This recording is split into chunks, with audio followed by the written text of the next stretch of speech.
Hello dear friends, welcome back to Hope English Academy. Hope you all to be healthy and wealthy. Guys, today we have the second lesson of beginner 1 class, and in this lesson I'm going to teach you about grammar. Today I'm going to teach you the definition of grammar and the meaning of grammar. So guys, if you want to learn English with me and if you are new on my YouTube channel, so please subscribe my YouTube channel and press the bell icon. السلام علیکم ورحمۃ اللہ وبرکاتہ. یو ځل بیا هوپ انګلیش اکیډمي د شرالاس ملګرو په تیر ورځ کې موږ تاسو د ژبې په هکله باندې وغږېدلو چې ژبه څه ته ویل کېږي د هغه تعریف په اړه باندې مو خبرې وکړلې. نو نن به موږ تاسو ګرامر زده کوو. دا چې ګرامر په انګلیسي کې څه ته ویل کېږي، لغوي معنی یې څه ده او تعریف یې څه دی. نو انشاءالله موږ به نن د ګرامر په اړه باندې مکمل معلومات ستاسو سره شریکو. نو که چېرته غواړئ چې همدا رقم زموږ سره انګلیسي ژبه زده کړئ، نو انشاءالله موږ په راتلونکي کې مکمل کورسونه اپلوډ کوو په همدغه یوټیوب چینل باندې. نو زموږ یوټیوب چینل در سره سبسکرایب کړئ او که مو چېرته ویډیو خوښه شوه ویډیو ته لایک ضرور ورکړئ. که څه نظر لرئ لاندې په کمنټ کې مو خپل نظر زموږ سره حتما شیر کړئ. ملګرو ما دلته لیکلی دی ګرامر او بیا مې کوېسچن مارک ورکړی دی.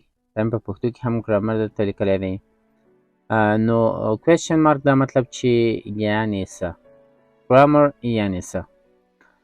نو نن به موږ تاسو ملګرو د ګرامر د ډیفینیشن په اړه باندې غږیږو. په تېر درس کې موږ تاسو د ژبې په هکله باندې وغږېدلو چې ژبه څه ته ویل کېږي، معنی یې څه ده او تعریف یې څه و، د هغه په اړه باندې موږ تاسو وغږېدلو.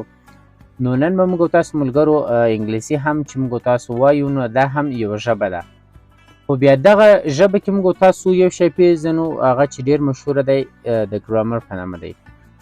اوس نو دغه ګرامر لغوي څه معنی، اصطلاحي څه معنی، د دې په هکله باندې به زه تاسو ته نن مکمل تشریح در کوم. نو راځم زه دلته ډیفینیشن لیکم، بیا وروسته د ډیفینیشن په اړه باندې موږ تاسو غږیږو، بیا به په پښتو کې هم زه درته معنا کړم.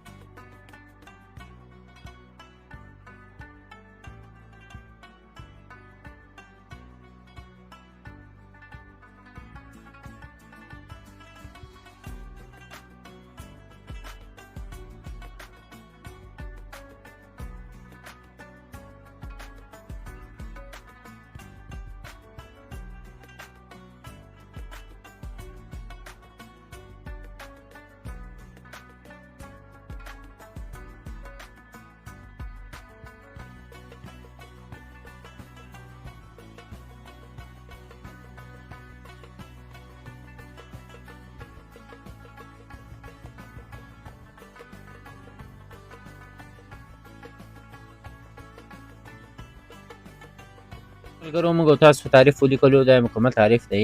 راځو ډیفینیشن ته وایي چې the word grammar is taken from the old Greek word grammy which means a set of standard rules.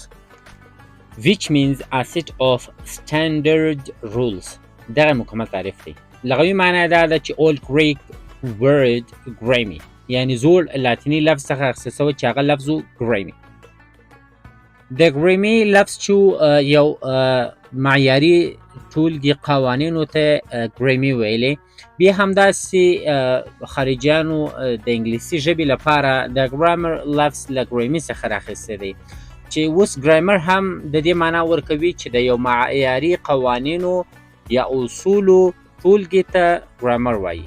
راځم یو ځلې بیا سلو در سره تکراروم انشاءالله چې سره به مو په کامل ډول باندې ور باندې خلاص شي. راځو ډیفینیشن ته تعریف دی. the word grammar is taken.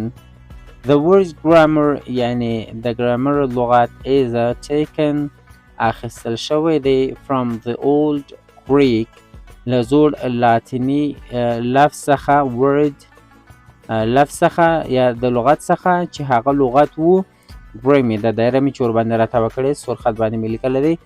دا مطلب چې ګریمي یو زوړ لاتیني لفظ و، بیا دغه د ګرامر لغت هم له همدغه لفظ څخه اخیستل شوی دی. اوس د دې دواړو معنا څه ده؟ د دې دواړو معنا ده which means دا تعریف دی. which means a set of standard rules. کوم چې معنا دغه دواړه لفظونه ورکوي په لاتیني ژبه کې هم همدا رقم د ګرامر لپاره یو نوم نومول شوی دی چې هغه ګریمي دی. نو بیا خارجیان راپورته سول همدا رقم د انګلیسي ژبې لپاره هم یو اصول جوړ کړه چې هغه ته هغه اصولو ته د هغو اصولو ټولګي ته یې د ګرامر نوم ورکړ. صحیح شو. نو دلته اوس دوی وایي چې which means کوم چې معنا ورکوي a set of standard rules. نو چې راځو معنا ته which means کوم چې معنا ورکوي a set of یوې ټولګې ته ویل کېږي standard معیاري rules قوانین. نور تعریفونه هم ډېر تعریفونه دي. یو تعریف دا دی چې grammar is the key of any language. یو دا تعریف هم دی. زیات تعریفونه دي انشاءالله په کمنټ کې به زه تاسو ته یو څو تعریفونه ولیکم. نو انشاءالله چې په له ویډیو څخه به مو څه درس اخیستی وي. نو تر راتلونکو ویډیوګانو مو پر سپېڅلي رب سپارم. ښه وخت، ښې شېبې. الله حافظ. که څه نظر لرئ لاندې په کمنټ کې مو حتما زموږ سره خپل نظر شریک کړئ.